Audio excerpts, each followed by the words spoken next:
My name is Brielle, and I am 31 years old. I never thought a single evening could erase an entire lifetime of trying.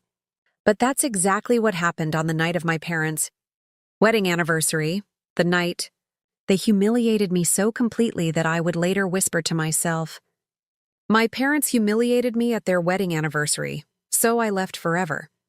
I'm telling this story in my own words, because for years, my voice was the one thing nobody wanted to hear. Growing up, I was the reasonable daughter, the one who adjusted, compromised, stayed quiet, and smiled through discomfort. My parents liked to call me mature for my age, but what they really meant was convenient. I learned early that love in our house came with conditions. Don't embarrass us, don't question us, and never, ever make things about yourself. By the time I was in my 30s, I thought I had made peace with that. I had my own apartment, a stable job, and a life that looked fine from the outside.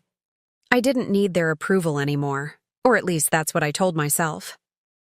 When my mother called to invite me to their lavish wedding anniversary celebration, her tone was sweet in that performative way she used when she wanted something.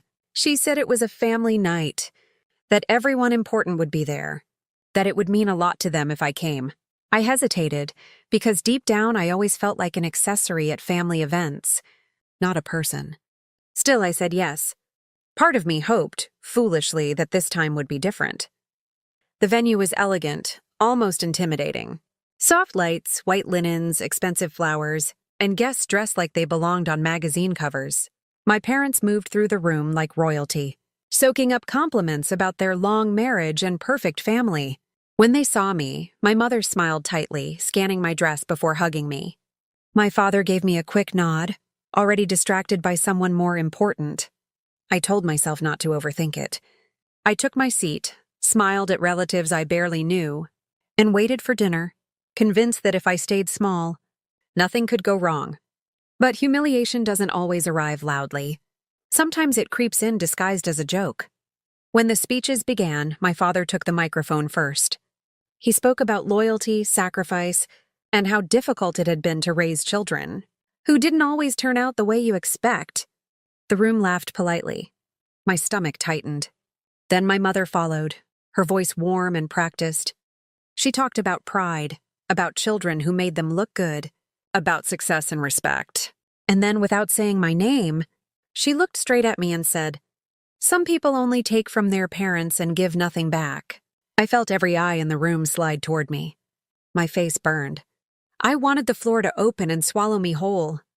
I laughed weakly, hoping someone would misunderstand, hoping it wasn't as obvious as it felt. But it was obvious. The words were sharp, intentional, and rehearsed. This wasn't a mistake. This was planned. As the night went on, it only got worse. Relatives came up to me with forced smiles and backhanded sympathy. "Your parents are just old-fashioned," one aunt whispered. "They worry about you."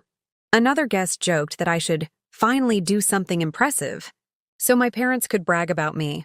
Every comment felt like another slap, and my parents watched it all happen with satisfied expressions, as if this public shaming was some kind of lesson I deserved. I realized then that this wasn't about one night or one speech. This was about a lifetime of being reduced, compared, and dismissed. Standing there in that beautiful room, surrounded by people who saw me exactly the way my parents had taught them to see me, something inside me cracked. Not loudly, not dramatically, just a quiet, irreversible break. I stopped trying to explain myself. I stopped defending my choices in my head. For the first time, I allowed myself to feel the full weight of what they had done. They didn't just embarrass me. They stripped me of dignity in front of everyone who mattered to them. And the most painful part wasn't the humiliation, it was the clarity. I finally understood that no amount of success, kindness, or silence would ever be enough. That night, as applause filled the room and my parents basked in admiration, I sat there knowing something they didn't. I knew that the daughter they enjoyed belittling, the one they assumed would always come back for more, was already gone. I hadn't left the building yet, but in my heart I was already walking away. I don't remember exactly when I stood up from my chair, but I remember the feeling, like my body moved before my mind could catch up. The music was playing softly again, glasses clinking, people laughing as if nothing significant had happened. as if my parents hadn't just turned me into a cautionary tale in front of a room full of strangers and relatives.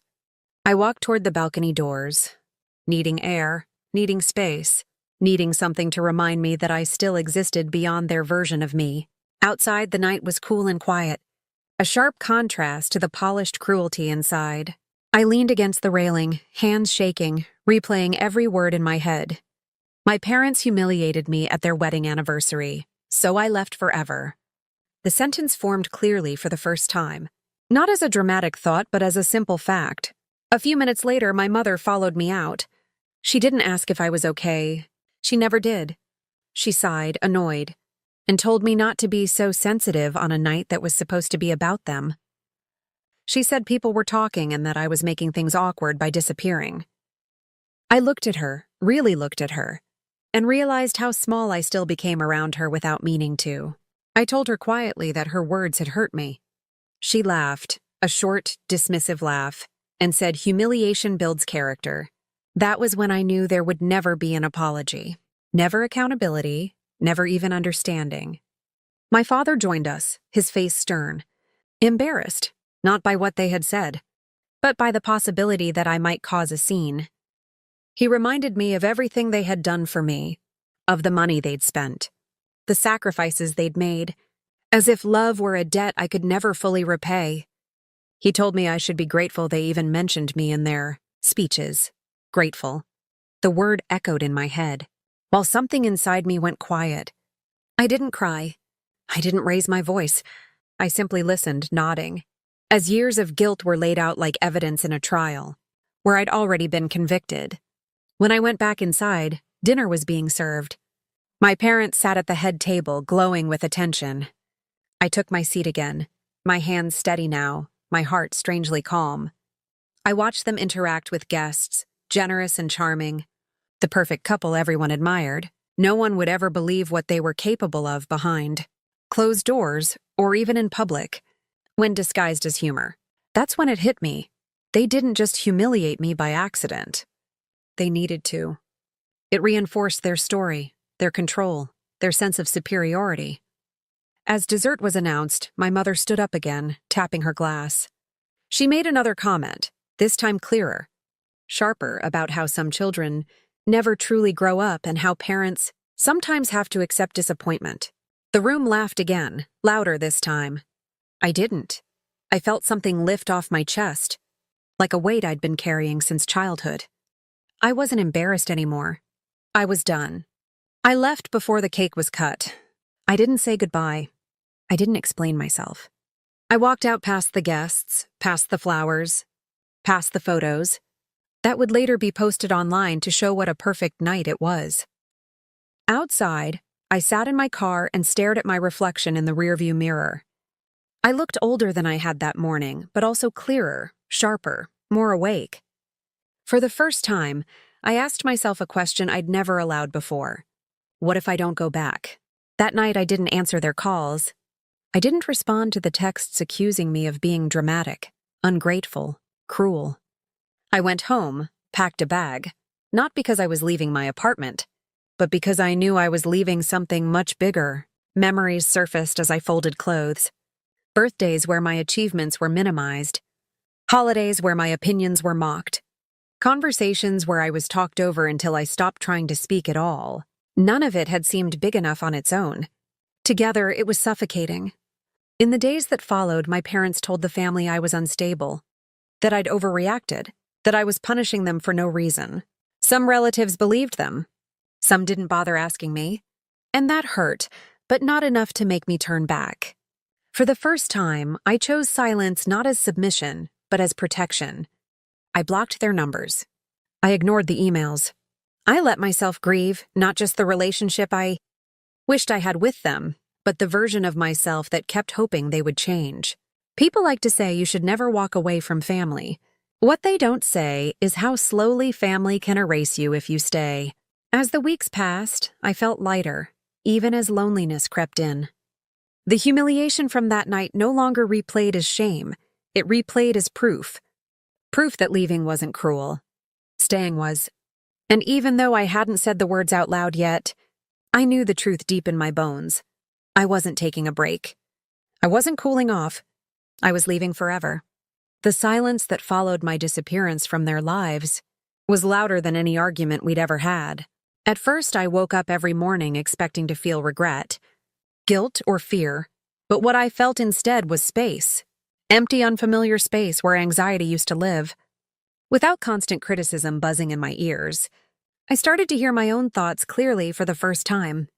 I rearranged my apartment, donated clothes I'd only worn to please others, and stopped rehearsing explanations for choices I no longer needed to justify.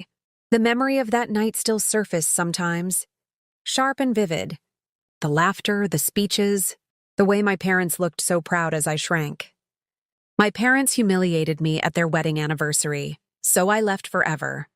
I no longer said it with pain. I said it with certainty. Months passed. I grew into my life in ways I hadn't expected. I made new friends who didn't ask what my parents thought of me.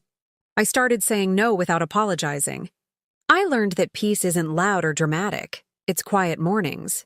Steady breathing and not flinching when your phone rings. Occasionally, guilt tried to creep back in, dressed up as responsibility. That's when I'd remind myself why I left. Not to punish them, not to make a statement, but to save myself.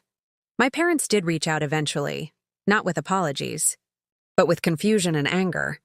They didn't understand how I could cut them off over one harmless joke.